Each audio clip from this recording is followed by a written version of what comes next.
नमस्कार, मैं professor doctor Saroj व्यास आज आपके साथ उपस्थित हुई हूँ इस व्याख्यान श्रृंखला में। और आज हम चर्चा करेंगे निर्देशन के ऊपर। पूर्व के व्याख्यानों में भी हम निर्देशन पर विस्तृत चर्चा कर चुके हैं, जिसमें मैंने आपके साथ में निर्देशन का अर्थ, निर्देशन की परिभाषा, निर्देशन के प्रकार कितने होते हैं और निर्देशन किस प्रकार से कार्य करता है पर चर्चा की। मानव विकास के लिए निर्देशन के क्षेत्र, निर्देशन के उद्देश्य, निर्देशन सामंजस्य क्या है, इस पर भी हमने बात करी। हमने पूर्व के व्याख्यानों में समझा कि परामर्श का अर्थ क्या है, परामर्श की परिभाषा और कितने प्रकार हैं, परामर्श कहते किसे हैं और परामर्श प्रार्थी कौन होता है, परामर्शदाता की चारित्रिक विशेषताएं क्या होनी चाहिए, उसमें कौन कौन से गुण विद्यमान होने चाहिए, वो प्रक्रिया के घटक कौन से हो, और जो परामर्श के प्रकार हैं उसमें व्यक्तिगत एवं सामूहिक परामर्श क्या है और उसके प्रमुख सिद्धांत क्या है। साथ ही साथ परामर्श के उद्देश्य, परामर्श की प्रक्रिया के चरण, परामर्श की प्रविधियां, ये सब भी हमने विस्तृत विचार विमर्श किया। इस पर हमने विस्तृत चर्चा करी। निर्देशन एवं परामर्श का अर्थ, निर्देशन परामर्श में अंतर, निर्देशन परामर्श में शिक्षक की भूमिका और साथ ही साथ इससे जुड़ी हुई समस्याएं जो भारत में है, उस पर भी हमने पूर्व के व्याख्यान में विचार विमर्श किया।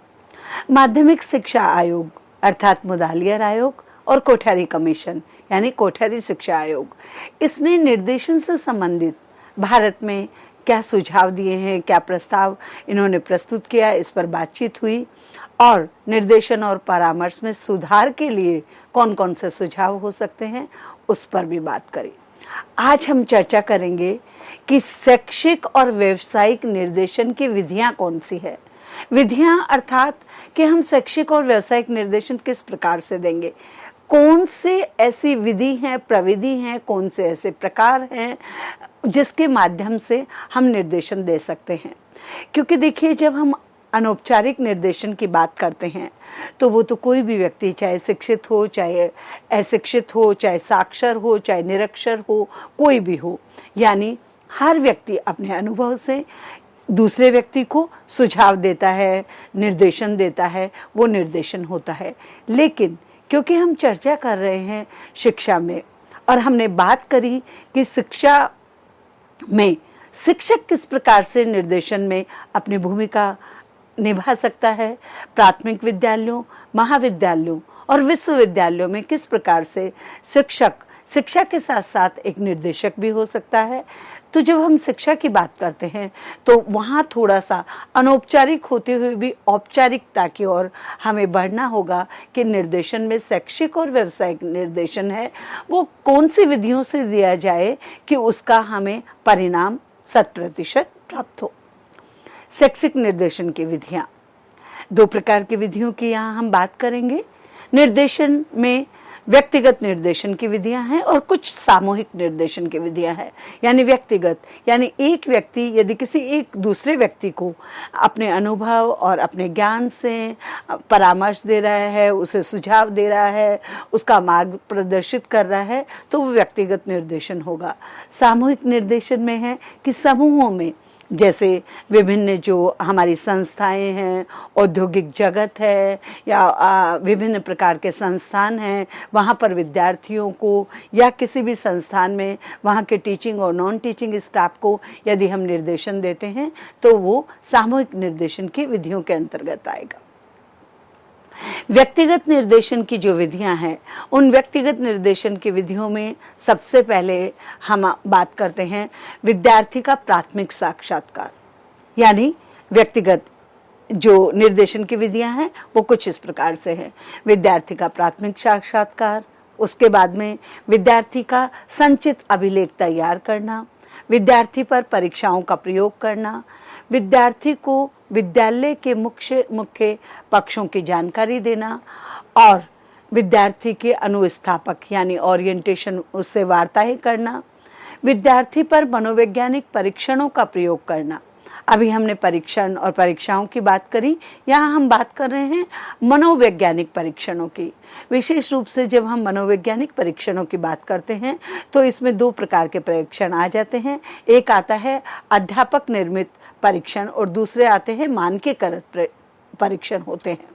अध्यापक निर्मित जो हमारे परीक्षण है वो कोई भी अध्यापक अपनी योग्यता के अनुसार किसी भी एक क्षेत्र में कुछ प्रश्नावली और कुछ टेस्ट परीक्षण बना लेते हैं।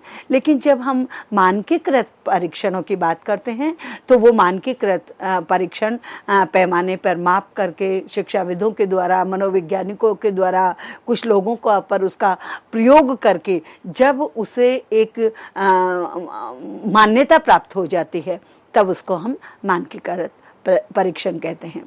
विद्यार्थी के पारिवारिक तथ्यों का संकलन करना, विद्यालय से विद्यार्थी के तथ्यों का संकलन करना और पार्श्व चित्र जिसे कंस्ट्रक्शन ऑफ प्रोफाइल भी कहते हैं का निर्माण करना।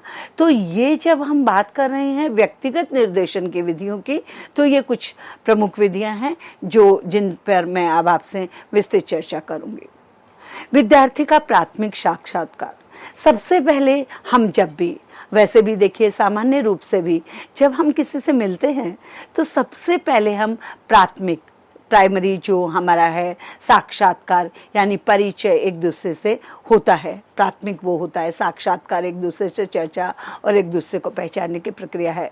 तो यहाँ पर जब हम व्यक्तिगत निर्देशन की बात करते हैं तो जो विद्यार्थी, चाहे वो विद्यालय का विद्यार्थी हो, महाविद्यालय का हो या विश्वविद्यालय का हो, उसका सबसे पहले प्राथमिक साक्षात्कार शिक्षक के द्वारा किया जाता है। सामान्यतः शिक्षक एवं विद्यार्थी किसी विशेष उद्देश्य से आमने सामने बैठकर की गई बात को साक्षात्कार कहते हैं।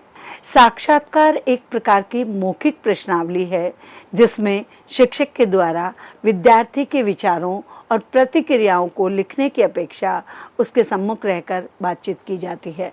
यानी इसमें मौखिक है, ये जो साक्षात्कार होता है वो मौखिक होता है, जिसमें शिक्षक और विद्यार्थी जो विचार है उन प्रतिक्रियाओं को लिखते नहीं है बल्कि आमने सामने बैठकर सम्मुख बैठ करके बातचीत करते हैं। फिर हम आगे बढ़ते हैं और दूसरा जो मैंने आपको विधि बताया व्यक्तिगत निर्देशन की, तो मैंने आपसे कहा कि विद्यार्थी का संचित अभिलेख। संचित अभिलेख विद्यार्थी की समय समय पर सफलता का अभिलेख होता है। इसमें विद्यालय का संपूर्ण पाठ्यक्रम सम्मिलित होता है। जब पाठ्यक्रम की हम बात करते हैं तो हम करते हैं कि एक हमारा होता है आधारभूत पाठ्यक्रम और दूसरा हमारी होती है इसके साथ में पाठ्यक्रम के साथ चलने वाली सहगामी पाठ्यक्रम क्रियाएं। तो दोनों जो होती हैं वो पूरे सम्मिलित इसमें होते हैं, शामिल किए जाते हैं। इसका उद्देश्य किसका? संचित अभिलेख का उद्देश्य विद्यार्थी के व्यक्तित्व की पूरी जानकारी प्रस्तुत करना है।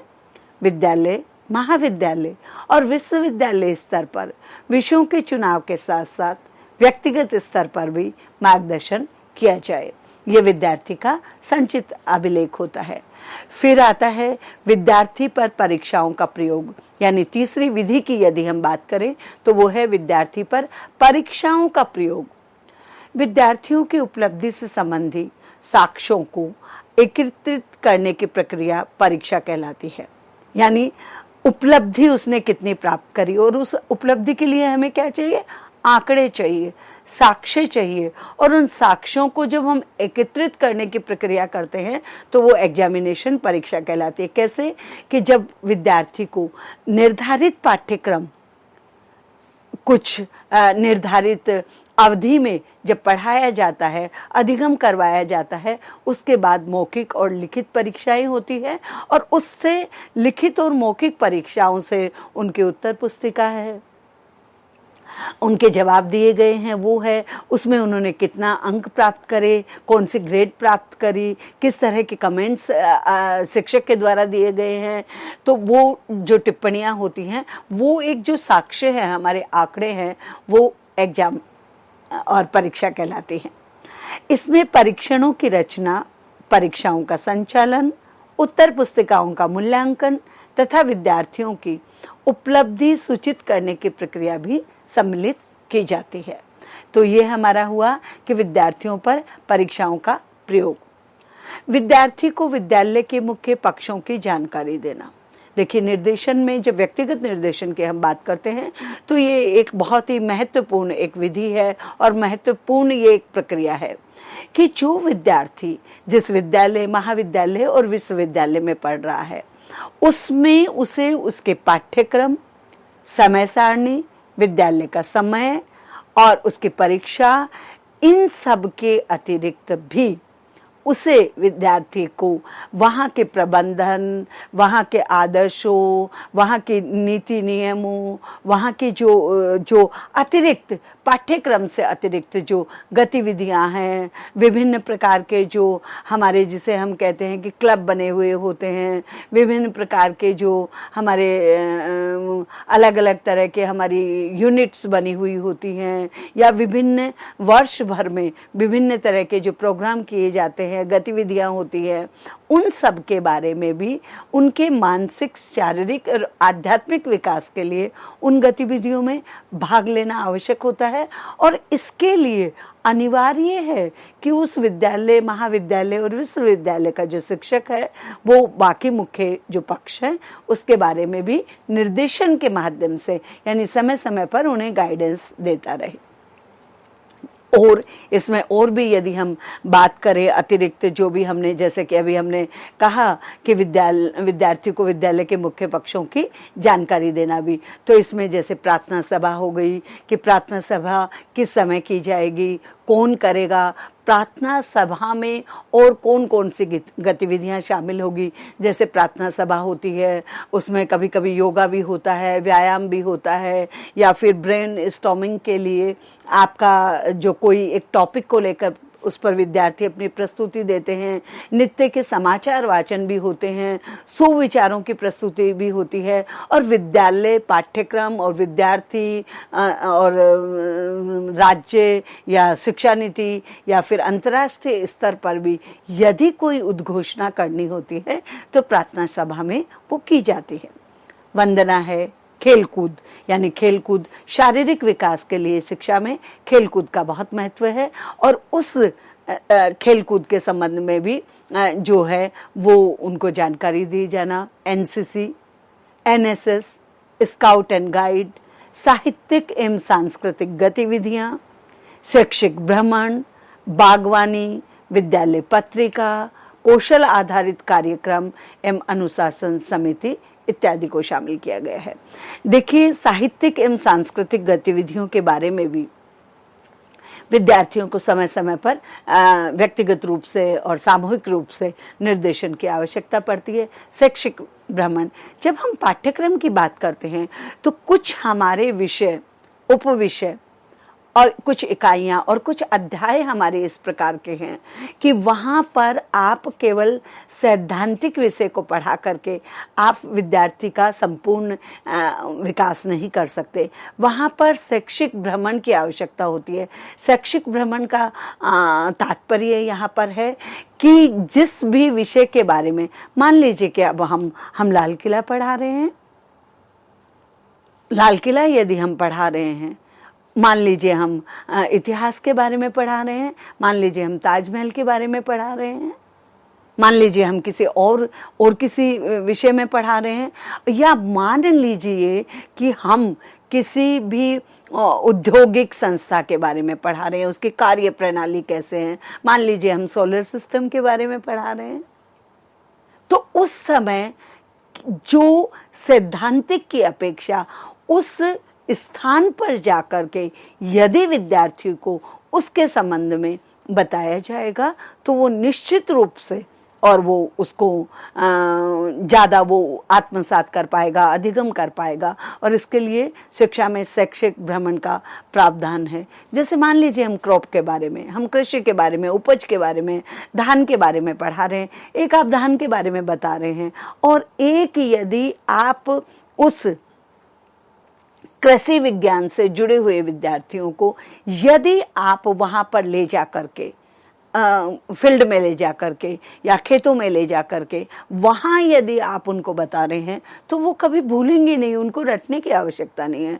तो शैक्षिक भ्रमण है, विद्यालय की पत्रिका, विद्यालय की जो भी उपलब्धियां हैं उन उपलब्धियों के बारे में प्रति माह या प्रति वर्ष विद्यालय की पत्रिका जो है उसका प्रकाशन होता है, उसके विषय में भी बताना होगा। और अन्य, जब हम कौशल की बात कर रहे हैं 21वीं सदी में और कोविड के बाद और पिछले 8-10 वर्षों में तो कौशल के आधारित कार्यक्रम बहुत ज़्यादा बढ़ गए हैं, तो ऐसे में कौशल के विषय में भी बताया जाएगा। विद्यार्थी से अनुस्थापन वार्ताएं, अनुस्थापन मतलब ओरिएंटेशन, जो हमारे टॉक्स हैं उनके बारे में बात की गई है। अनुस्थापन वार्ता में सर्वप्रथम मनोवैज्ञानिक विद्यालय में जाकर के विद्यार्थियों को वार्ता के माध्यम से निर्देशन का महत्व समझाता है। यानी यहाँ जो है मनोवैज्ञानिक विद्यालयों में जाकर के, यानी जो मनोविज्ञान का ज्ञाता है, मनोविज्ञान के जो विशेषज्ञ हैं, वो विद्यालयों में जाकर के विद्यार्थियों को वार्ता के माध्यम से, चर्चा के माध्यम से निर्देशन क्या है इसका महत्व समझाते हैं। ये आवश्यक नहीं है कि कोई बहुत ही प्रसिद्ध मनोवैज्ञानिक के विद्यालयों में जाकर के, जिसने भी मनोविज्ञान शास्त्र का अध्ययन किया है और विशेषकर हमारी जो भारतीय शिक्षा प्रणाली है, इसमें जो हमारे शिक्षक प्रशिक्षण का कार्यक्रम है, जिसे हम डाइट भी कह देते हैं, जिसे हम बीएड एमएड इत्यादि कह देते हैं, वहाँ भी मनोवैज्ञानिक विषय है और उन्हें उस प्रशिक्षण के दौरान मनोविज्ञान पढ़ाया जाता है।